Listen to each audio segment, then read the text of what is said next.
नमस्कार। The truth के इस अंक में मैं प्रीति पांडे अपने सभी दर्शकों का बहुत स्वागत करती हूँ। दोस्तों, जैसा कि आपको ज्ञात है, कांग्रेस का 2 दिवसीय अधिवेशन गुजरात के अहमदाबाद में संपन्न हो चुका है। इस अधिवेशन के दरमियान यूं तो कांग्रेस पार्टी के रिवाइवल को लेकर, कांग्रेस को मजबूत कैसे किया जाए, इसको लेकर तमाम तरह की चर्चाएं हुई। देश के कई कोनों से कांग्रेस पार्टी के प्रतिनिधि, रिप्रेजेंटेटिव्स इसमें शामिल हुए। कई दिग्गज चेहरे इसमें शिरकत करते नजर आए और कांग्रेस पार्टी को कैसे फिर से स्ट्रांगली रिवाइव करना है, इस पर विचारों का आदान प्रदान हुआ। लेकिन इसी दरमियान कुछ ऐसा हुआ जिसके बाद राहुल गांधी सोशल मीडिया पर हाजिर हुए संविधान की प्रति लेकर और लोगों को ये दो टूक कहते नजर आए कि बीजेपी अगर सत्ता पर पूरी तरह से काबिज हो गई तो संविधान विरोधी उसकी सोच जो है वो जनता पर थोप दी जाएगी। राहुल गांधी ने राजस्थान की एक घटना का जिक्र करते हुए लोगों को समझाया कि कैसे बीजेपी और आरएसएस की सोच दलित विरोधी है। इससे पहले राहुल गांधी ने क्या कुछ कहा वो आपको सुनाऊं। आपको राजस्थान के कांग्रेस प्रदेश अध्यक्ष टीकाराम जूली का जो मंच पर पहुंचे तो अपनी आपबीती जनता के समक्ष रखते नजर आए। उन्होंने बताया कि उनके साथ क्या हुआ था, वो आपको सुनना चाहिए। साथियों, मैं जिक्र करना चाहूंगा मेरे साथ स्वयं के साथ जो एक घटना घटी। 3 दिन पहले मैं भगवान श्री राम के एक मंदिर के अंदर गया। वह मंदिर का नवनिर्माण हुआ था, उन लोगों ने मुझे बुलाया था। उसके बाद भारतीय जनता पार्टी के नेता, आरएसएस के लोग उस मंदिर के अंदर जाते हैं और गंगा जल छिड़ककर उसको पवित्र करने की बात करते हैं। मैं कहना चाहूंगा, पूछना चाहूंगा उन लोगों से, क्या वो आज भी ये सोचते हैं कि हमारी औकात क्या है? उनके दिमाग के अंदर जो हमारी औकात है वो औकात है, या बाबा साहब भीमराव अंबेडकर ने जो संविधान के तहत हमें औकात दी है वो हमारी औकात है? ये बात मैं इन लोगों से पूछना चाहूंगा। मैंने विधानसभा के अंदर इनको चैलेंज किया। मैंने कहा कि आरएसएस के अंदर अगर हिम्मत है तो वो अपना 100वां वर्ष मना रही है, वो ये तय करे कि हम इस देश से छुआछूत को मिटाने का अभियान चलाएंगे। मेरा इतना कहते ही पूरे भारतीय जनता पार्टी की सरकार को मिर्ची लग गई। सब लोग खड़े हो गए और मेरा विरोध किया। मैंने कहा कि मुझे खुशी होती कि आप लोग कहते कि बाबा साहब अंबेडकर का जो संविधान कहते हैं उसमें जो नेता प्रतिपक्ष ने बात कही उसमें हम सहयोग करेंगे। तो साथियों, दरअसल टीकाराम जूली अलवर में एक नवनिर्मित राम मंदिर पहुंचे थे। आमंत्रण पर यहां पहुंचे थे, बाकायदा उन्होंने राम मंदिर में पूजा अर्चना की। लेकिन इनके मंदिर में जाने के बाद बीजेपी के नेता ज्ञानदेव आहूजा मंदिर पहुंचते हैं और गंगा जल से पवित्र करने के नाम पर पूरे मंदिर को धोते हैं, वहां पर गंगा जल का छिड़काव करते हैं और इसके पीछे की वजह जो बताते हैं वही बीजेपी के दलित विरोधी चेहरे को उजागर करती है। जरा सुनिए पहले ज्ञानदेव आहूजा मंदिर में गंगा जल वो क्यों छिड़क रहे हैं, इसके संदर्भ में जो कह रहे हैं वो बातें सोशल मीडिया पर अब वायरल हो चुकी हैं। जरा सुनिए क्या दलील दे रहे हैं वो।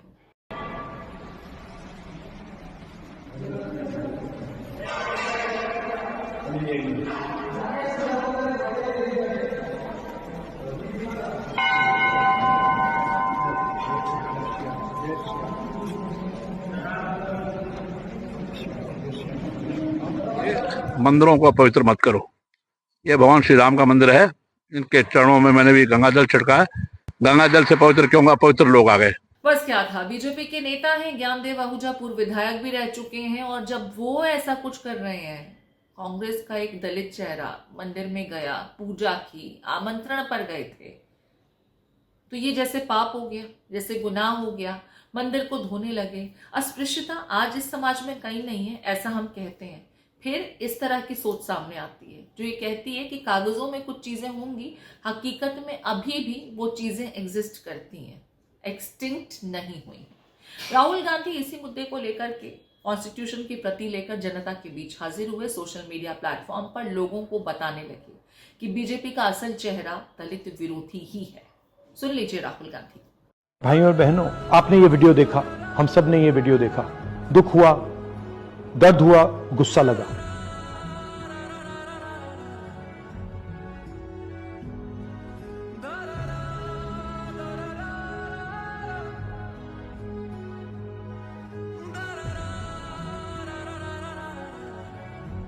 मंदिरों को अपवित्र मत करो।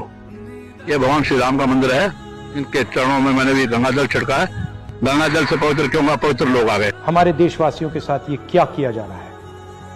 भाइयों बहनों, ये संविधान है, ये हिंदुस्तान के वंचित लोगों की रक्षा करता है, आपकी रक्षा करता है। बीजेपी और आरएसएस, नरेंद्र मोदी इसको मिटाना चाहते हैं। अगर ये मिट जाएगा, हटा दिया जाएगा, तो हर रोज जो वीडियो में हुआ हिंदुस्तान के वंचित लोगों के साथ हर रोज हर क्षण होगा।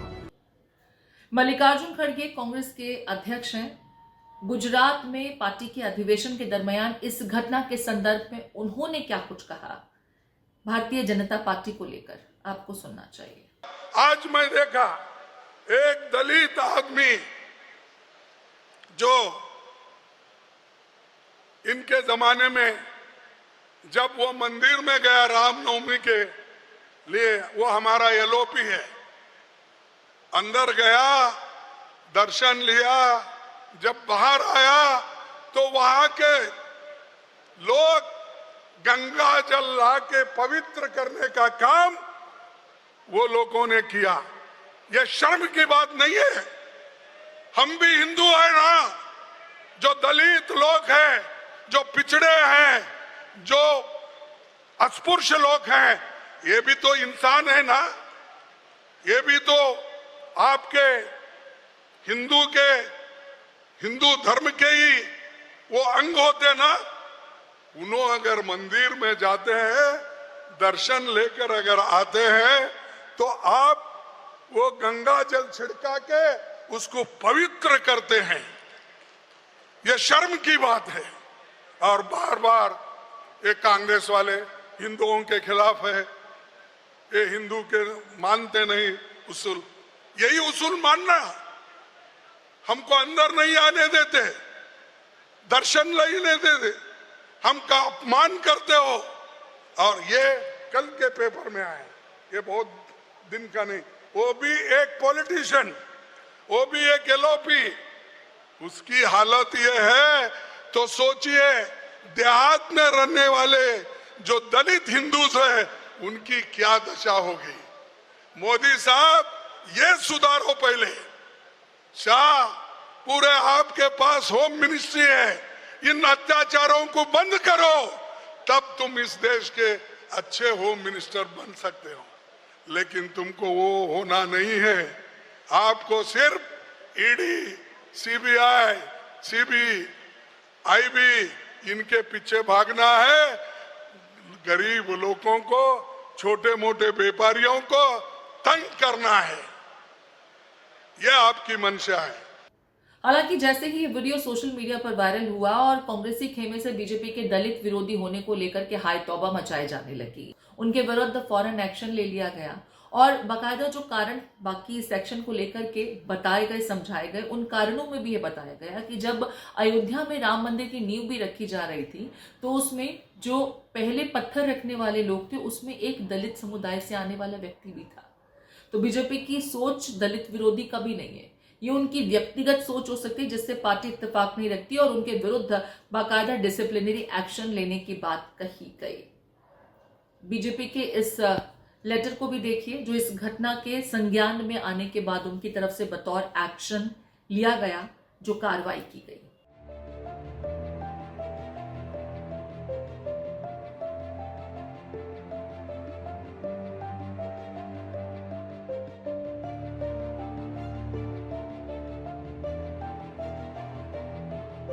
मंदिरों को अपवित्र मत करो। ये भगवान श्री राम का मंदिर है, इनके चरणों में मैंने भी गंगा जल छिड़का है। गंगा जल से पवित्र क्यों? अपवित्र लोग आ गए। दोस्तों, जैसा कि जबान से निकला हुआ वाक्य और कमान से निकला हुआ तीर कभी वापस नहीं लिया जा सकता। इस घटना ने बीजेपी को नुकसान पहुंचाया है। बीजेपी के दलित विरोधी होने की सोच को और बल देता नजर आता है ये प्रकरण। हालांकि बीजेपी ने फौरन काउंटर करते हुए यहां एक्शन की बात भी कही, एक्शन ले भी लिया गया, दोषी को सजा दे दी गई।